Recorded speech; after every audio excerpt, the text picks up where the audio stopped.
Okay, advice for single dads here. Water saving tip number 3 on my list.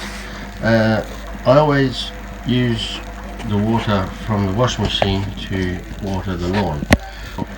First we have the bucket for your pre-wash, which is the moisture detergent in the dirt. That'll go down the drain.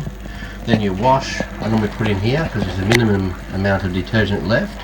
And then of course the rinse water goes in here. I spread this all across my lawn. Saves on water. My lawn is healthy enough. Thank you.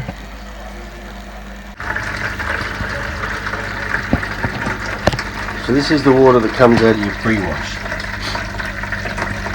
And of course,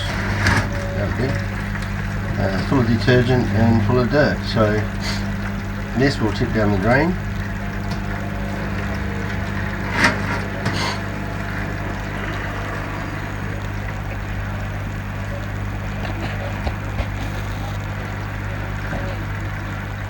Now people don't normally see this because this is in the hole going straight down the drain, and one water mixed with the other water doesn't matter very much.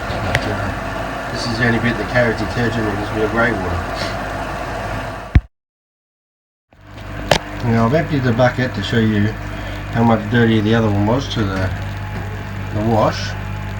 There's no bubbles, so grey water is minimum. It'll still do a spin and wring out the excess detergent.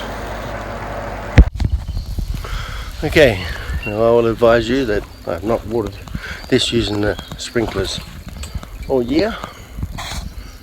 My lawn is sufficiently green still, end of summer.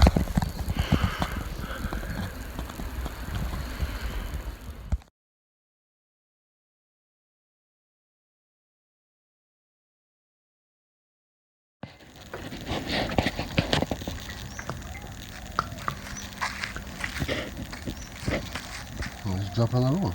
Oops, hope it doesn't fly off the top.